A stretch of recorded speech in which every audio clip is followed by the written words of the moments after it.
La clase de hoy, que repito, va a tener 2 entradas solamente, va a estar íntimamente relacionada con la clase que va a dar Mati el próximo encuentro. Mati, tenés que controlar tu clase y decirme, escribirme y decirme cuánto tiempo querés para llevar a cabo tu clase, si la totalidad del encuentro, parte de los bloques, queda a tu pleno criterio. Después me escribís y me lo decís, por favor. Sentite con libertad para tomar lo que quieras. La clase, decía, está íntimamente relacionada con la clase que va a dar Mati, si bien están alejadas en el tiempo, muy alejadas en el tiempo, pero yo voy a dar a Agustín, un pensador de el siglo IV, entre el siglo IV y el siglo V después de Cristo. Voy a presentar un sistema metafísico donde va a aparecer una dualidad metafísica. Ahora voy a explicar todo. Vamos a entrar en un esquema de pensamiento teocéntrico que también voy a explicar. Solamente quiero llegar al nexo con Mati y Matías el lunes que viene se va a dedicar a un pensador antimetafísico. Se va a dedicar a Nietzsche, un pensador de finales del siglo XIX que va a representar una figura que en cierto modo va a hackear, a poner en duda, a sospechar de lo que constituyera el pensamiento occidental en materia precisamente de un pensamiento de carácter metafísico. Por lo tanto, lo que yo voy a construir esta tarde, Matías lo va a deconstruir la clase próxima. En ese sentido, va a haber un salto epocal que no tiene por qué preocuparnos, porque en realidad se trata de un programa problemático antes que un programa histórico. Por lo tanto, lo que vamos a hacer es articular un determinado problema. Hasta aquí entonces el anuncio de que hay una tarea de construcción y una tarea de deconstrucción a la que van a asistir. Vamos a volver bastante atrás en la cursada y voy a recordar aquel momento en que la divinidad, en el marco del pensamiento mítico, en el marco del mito, representaba la arqué. Esto es, tenemos que recordar la palabra, el principio, la razón explicativa, decíamos en su momento, de tapanta de todas las cosas. Recuerden ustedes que habíamos hecho, seguramente en el primer o en el segundo teórico, un punto y una espiral alrededor de ese punto, de modo tal que los dioses constituían para el pensamiento mítico el fundamento, que es precisamente otra de las acepciones de Arqué de todas las cosas o del cosmos, de todas las cosas o del cosmos como un todo, del cosmos como universo.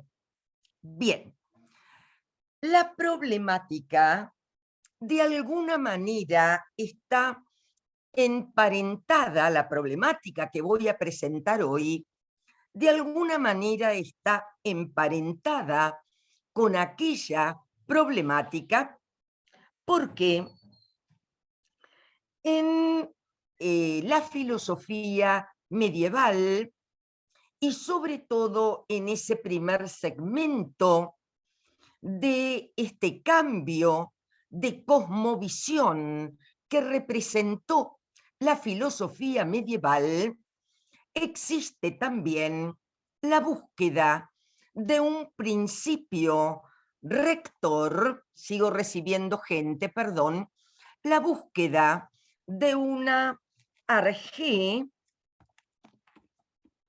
recordamos que era una palabra femenina en su doble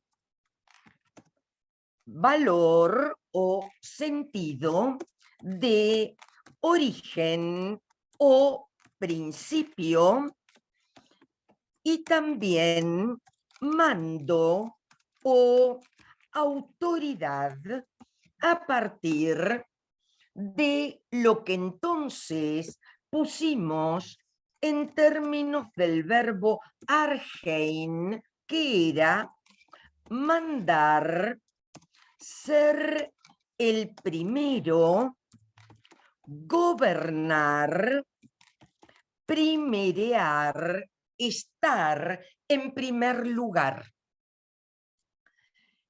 Un esquema teocéntrico o hablar de un esquema teocéntrico significa precisamente colocar la figura de Dios como centro del sistema de pensamiento.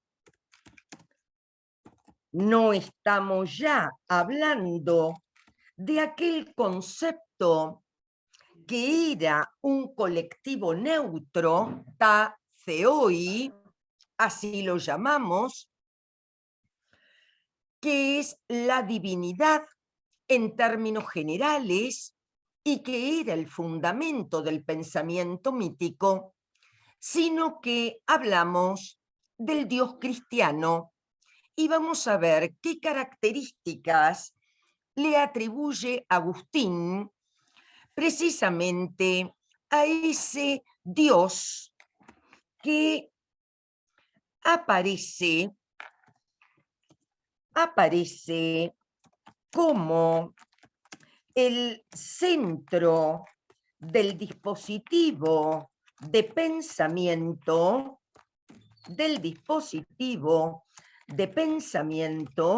y a su vez como una fuente de poder. Vamos a trabajar entonces 3 díadas para hablar precisamente de lo que yo he puesto en términos de dualismo metafísico, o también podríamos pensarlo en términos de una brecha ontológica en relación a la calidad de ser de unos y de otros de los actores que voy a presentar. Una primera díada será creador, criatura. Una segunda díada será criador, criatura. Es el título, por otra parte, del material que tienen en el aula virtual de Fuentes de Agustín, y la tercera díada va a ser padre, hijo. Bien, la primera de las díadas nos remite,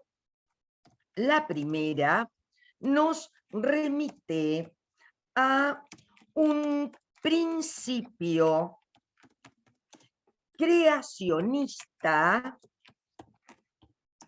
dominado por el verbo crear, precisamente, y este principio creacionista no está presente en el mundo griego, ni en el mundo mítico, porque no hay algo así como un Dios creador, ni tampoco a lo largo del período sistemático del pensamiento griego. Este principio creacionista, que no es otro que Dios creador, se trata de una creación ex nihilo, y esta expresión latina, formada por una preposición ex y el término nihil, que aquí toma una determinada característica sintáctica que no viene al caso, significa desde la nada. Vale decir, Dios crea lo creado desde una nada de ser, y esto también es un punto de diferencia con el pensamiento griego, que no concibe la nada como idea. Entonces, vamos a ver dentro de un ratito las características que tiene esta creación ex nihilo, que marca, por otra parte, la propia creación de la temporalidad. Esa creación implica el principio del tiempo, y aquí hay otra diferencia con el mundo griego, donde el tiempo es básicamente un tiempo cíclico. La segunda díada que puse, Dios aparece como criador en la línea del verbo criar, y abre desde esta perspectiva lo que me gustaría poner en términos de una metáfora amorosa, porque Dios Dios no solo es creador, sino criador en la medida en que guía a sus criaturas, las acompaña en el drama humano que significa la historia, y utilizo el concepto de drama humano no en el sentido en que habitualmente lo hacemos de pensar el drama o un drama, sino que drama es acción en griego y la historia es precisamente el espacio donde se juega, el espacio donde se juega la acción de los hombres. En ese sentido, este criador cría, acompaña a sus hijos. En esa línea puedo entender entonces la tercer díada pensada en padre-hijo, padre en el sentido de esa figura del perdón y de la misericordia que establece o entabla con sus hijos una relación particular a punto tal de haber enviado a su hijo para redimirnos y los hombres no haber reconocido a ese hijo de Dios.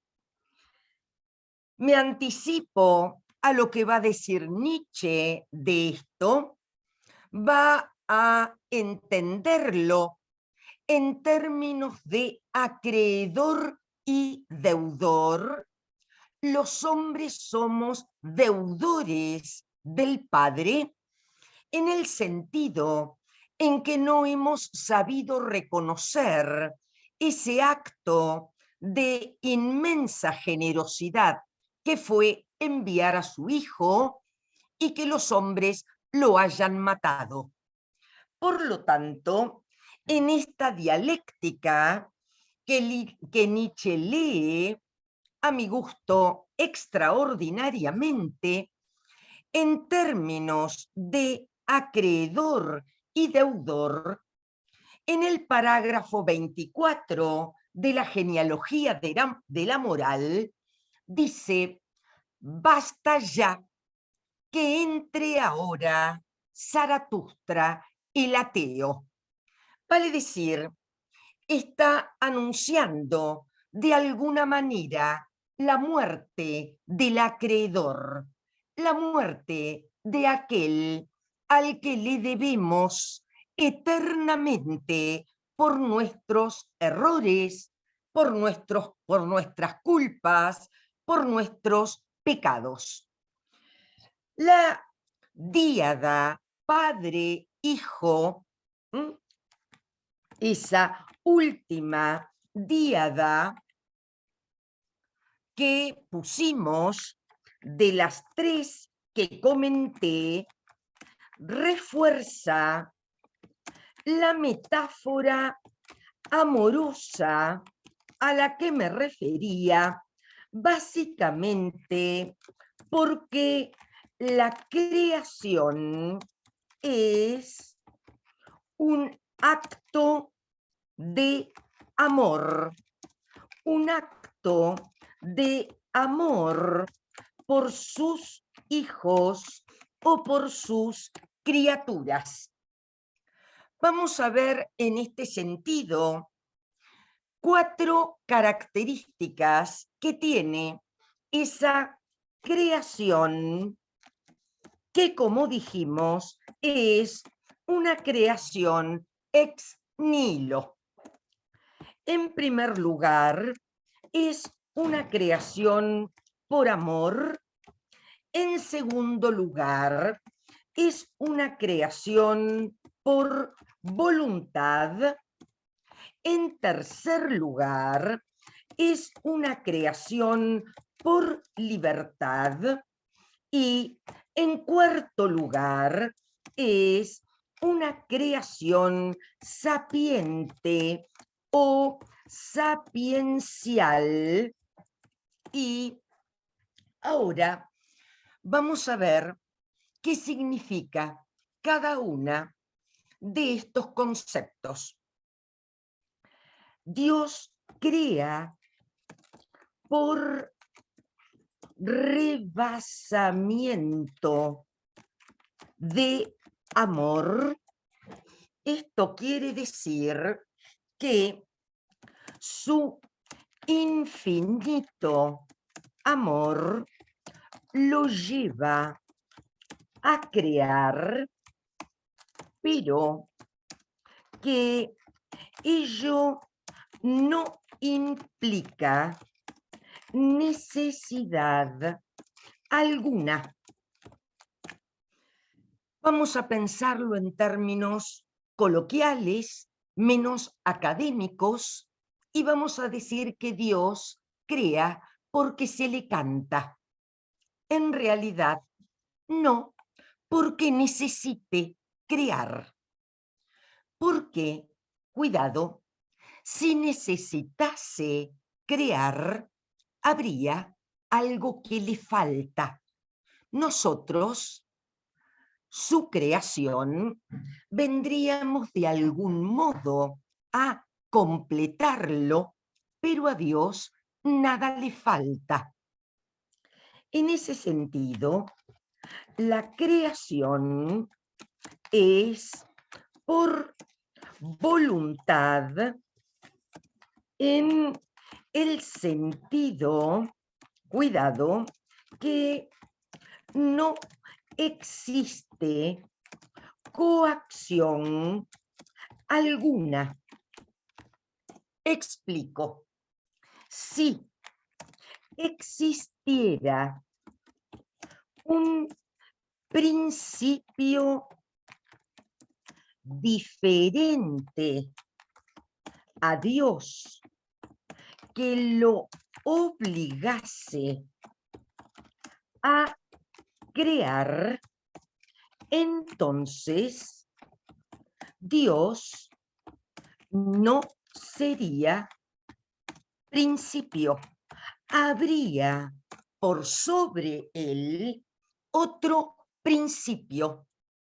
De ser así, existiría una contradicción ontológica. Esto es algo que no corresponde, que se contradice con su ser pleno. Dios es ser pleno, ontológicamente perfecto. Por lo tanto, no puede existir nada que lo obligue a hacer algo. En este sentido, y siguiendo este razonamiento de carácter metafísico, en este sentido, la creación es un acto de extrema libertad porque Dios no depende de nada para existir.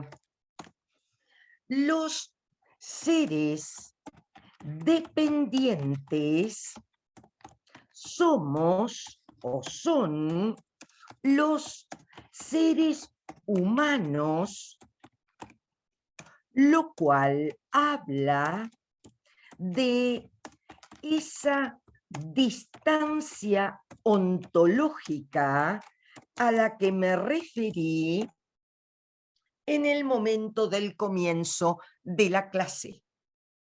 Necesitamos trabajar, dependemos de un trabajo, necesitamos comer, necesitamos abrigo, tenemos necesidades sexuales, etcétera, etcétera, solo por nombrar las más básicas que nos hacen seres dependientes, seres de la falta.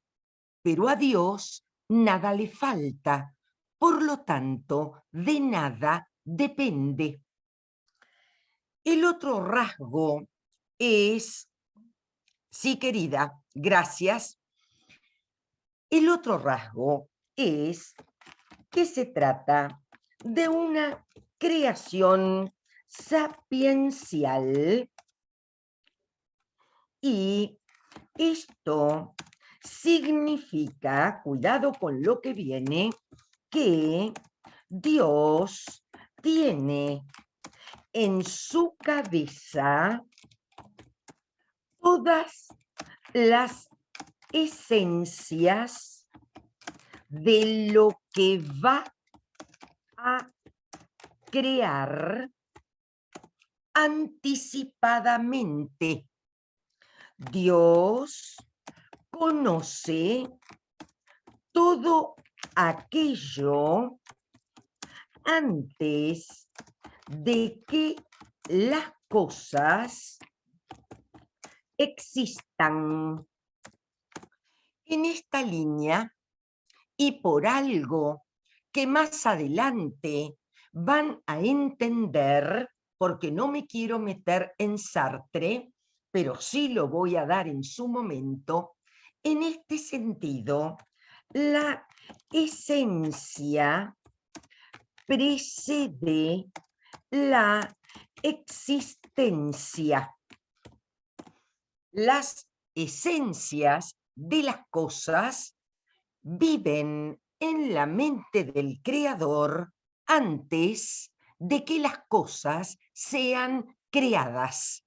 Eso significa que la esencia precede, es anterior, antecede la existencia. Cerramos y volvemos porque nos quedamos sin pantalla.